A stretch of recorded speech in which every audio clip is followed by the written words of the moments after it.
My name is Sarah, and I'm 22 years old. Standing here in my small apartment in Portland, Oregon, I can still feel the weight of my mother's words from 3 months ago.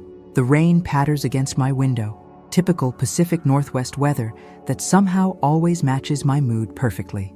I'm holding my college diploma, the one she called useless, and remembering how this whole journey began. It was 4 years ago when I first told my family I wanted to study environmental science at Portland State University. My mother, Linda, had looked at me with that familiar expression, the one that said I was making another impractical choice. She was a pragmatic woman who worked double shifts at a local diner to keep our family afloat after my father left when I was 16. Environmental science? She had scoffed, her tired eyes reflecting years of financial struggle. Sarah, honey, you need to think about a real career, something that pays bills, nursing, accounting, something stable. But I couldn't shake the feeling that our planet needed advocates, people who understood the science behind climate change and pollution. Growing up in Oregon, I'd spent countless hours hiking in the Cascade Mountains with my grandfather before he passed away. He taught me to notice how the forests were changing, how certain bird species were disappearing, how the streams weren't as clear as they used to be. The first year of college was brutal, not just academically, but emotionally. Every time I called home excited about a project or a research opportunity, my mother would respond with skepticism. "That's nice, dear, but what kind of job will that actually get you?" Her doubt became a constant companion, whispering in my ear during late-night study sessions and important exams. My professor, Dr. Martinez, noticed my struggle early on. She was a passionate woman in her 50s who had dedicated her life to environmental research. After class one day, she asked me to stay behind. "Sarah, I can see you're passionate about this field, but something's holding you back. You participate brilliantly in discussions, but your confidence seems shaky during presentations. What's going on?" I found myself telling her about my mother's concerns, about the pressure I felt to choose a more practical path. Dr. Martinez listened carefully, then shared her own story of family doubt and eventual success in environmental consulting. "Your mother loves you and wants you to be secure," she said gently. "But security isn't just about a steady paycheck. It's about finding work that fulfills you and makes a difference. The environmental field is growing rapidly. Companies need consultants, governments need advisors, and nonprofits need researchers. The jobs are there, Sarah. You just need to believe in yourself." As my sophomore year progressed, I threw myself into my coursework with renewed determination. I studied water quality in the Willamette River, analyzed air pollution data from Portland's industrial areas, and learned about sustainable urban planning. Each project reinforced my belief that this was exactly where I belonged, but the doubt persisted, especially during phone calls home. My mother would share news about my high school friends who had chosen safer paths. Jessica became a nurse and just bought a house. Mark went into business and was already promoted to management. Each success story felt like an indirect criticism of my choices. By junior year, something shifted. I had landed an internship with the Oregon Department of Environmental Quality, working on a project to reduce industrial waste in local waterways. For the first time, I was seeing the real-world application of everything I'd been studying. My supervisor, James Chen, was a calm, methodical man who had been working in environmental protection for over 15 years. He took me under his wing, showing me how scientific research translated into policy recommendations and actual environmental improvements. "See this data, Sarah?" he said one afternoon, pointing to charts showing decreased pollution levels in a section of the Columbia River. "This represents 2 years of work by our team. Companies are now using cleaner processes, fish populations are recovering, and recreational areas are safer for families. This is what environmental science looks like in action." Those words hit me like lightning. I wasn't just studying abstract concepts, I was preparing for a career that could create tangible, positive change in the world.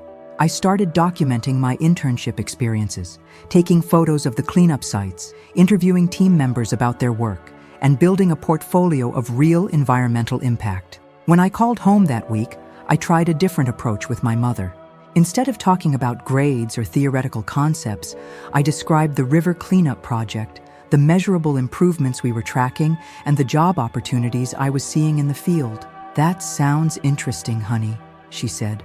And I detected something different in her voice. Not quite enthusiasm, but perhaps a slight softening of her skepticism. Are there really jobs in that kind of work? Yes, Mom. Good jobs. Government positions, consulting firms, nonprofit organizations, even corporate sustainability departments. Companies are hiring environmental specialists because it's becoming a legal requirement and a business necessity. Over the following months, I continued sharing concrete examples of environmental work and career opportunities. I showed her job postings, salary ranges, and success stories of environmental science graduates. Slowly, very slowly, I felt her resistance beginning to crack. But the real test came during spring break of my junior year. I had been selected to present my research on urban air quality at a regional environmental conference in Seattle. This was a huge opportunity.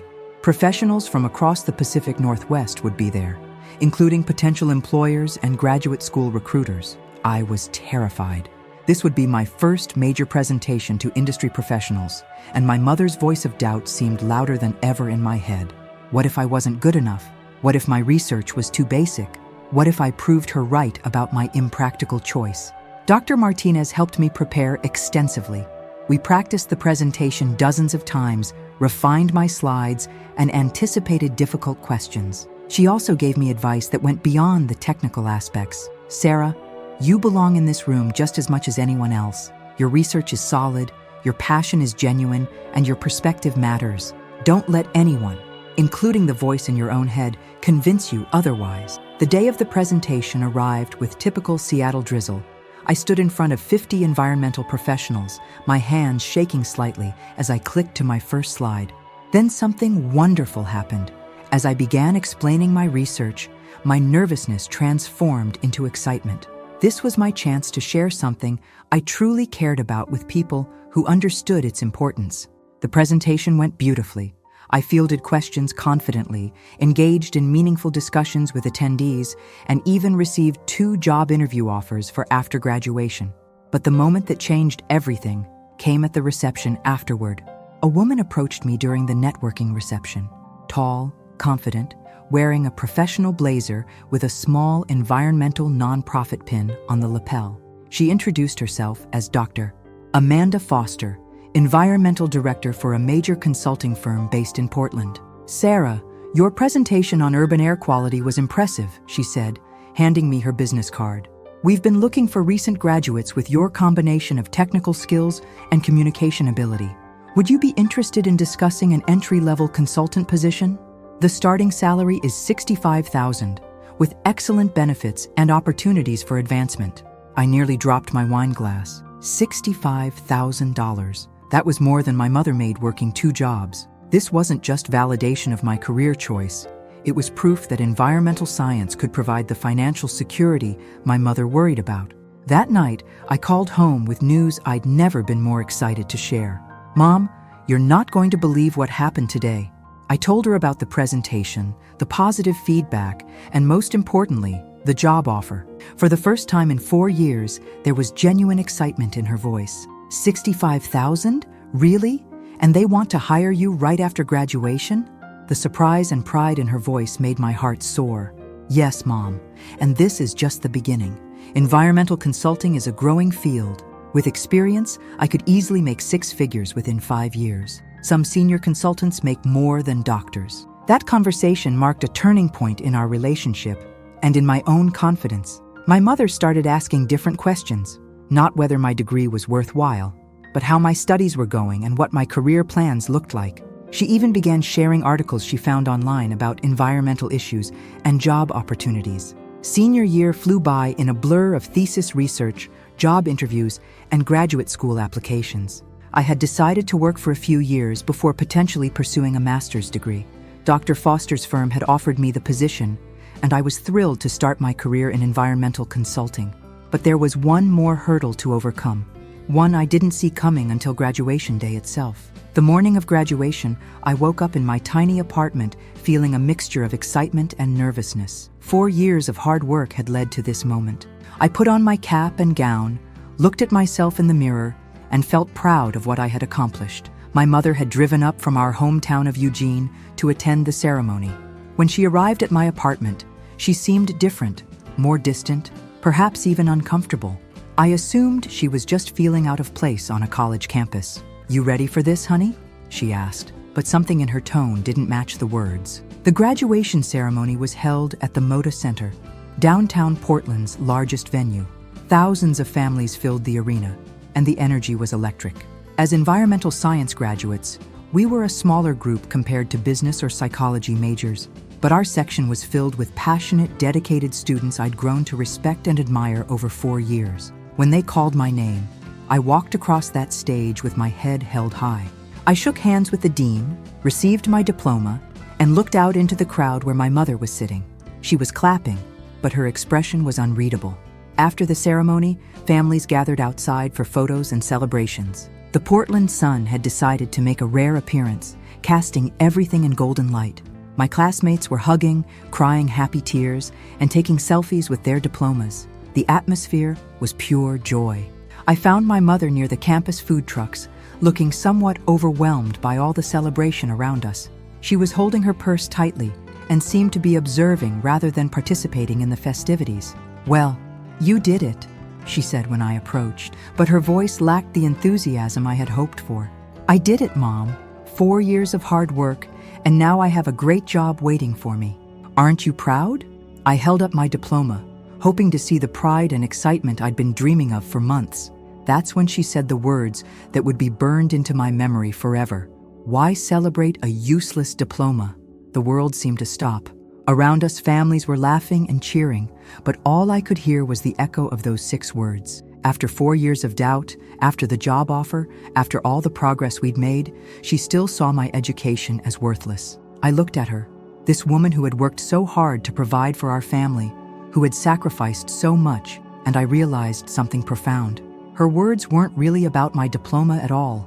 They were about her own fears, her own experiences with disappointment, her desperate need to protect me from the kind of financial insecurity that had defined her life. Instead of anger or hurt, I felt a wave of understanding and compassion. I looked down at my diploma, this piece of paper that represented 4 years of growth, learning, and preparation for a meaningful career. Then I looked back at my mother and smiled. "Mom," I said gently, "this diploma isn't useless. It's my passport to a career where I can make $70,000 a year helping companies reduce pollution and protect the environment for future generations. But more than that, it represents something I'm passionate about, something that gets me excited to go to work every day." I held the diploma up higher, not in defiance, but in quiet confidence. "I understand why you're scared. You've worked so hard to provide for us, and you've seen what financial insecurity looks like. But this degree is going to give me the exact security you want for me, plus the fulfillment of knowing my work matters." Something in her expression began to soften. The families around us continued their celebrations, but in our small bubble, something important was happening. "Sarah," she said quietly, "I've been so afraid that you'd end up struggling like I did. When your father left, I had to take whatever jobs I could find. I never had the luxury of choosing work I loved. I just wanted you to be safe." "I know, Mom.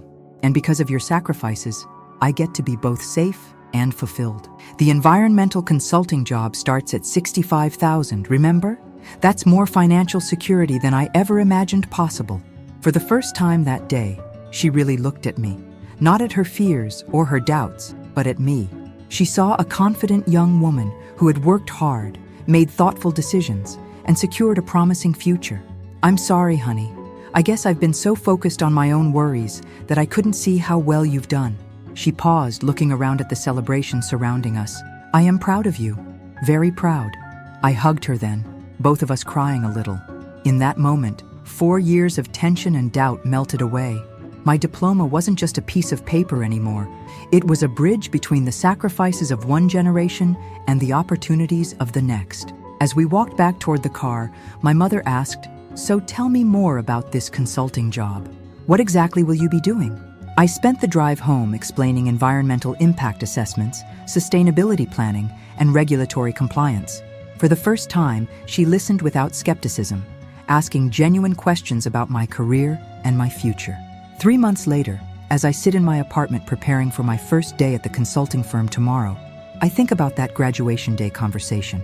My mother calls regularly now, asking about my work preparations and sharing environmental articles she finds online. Last week, she even told her friends at the diner that her daughter is going to be an environmental consultant. The rain is still pattering against my window, but it doesn't match my mood anymore. Tomorrow, I'll walk into my first real job, armed with knowledge, passion, and the hard-won confidence that comes from overcoming doubt, both others and my own. I look at my diploma, framed now and hanging on the wall. It's not useless at all. It's the foundation of everything I'm about to build. A career that matters, financial security that my mother dreamed of for me, and the satisfaction of knowing that every day I'll be working to make the world a little better. Sometimes the biggest obstacles we face aren't external challenges, but the voices of doubt that try to convince us our dreams aren't worthy. That graduation day, when I smiled and held up my diploma, I wasn't just celebrating my education. I was choosing to believe in myself, regardless of who else did or didn't. And that belief, more than any piece of paper, is what's going to carry me forward.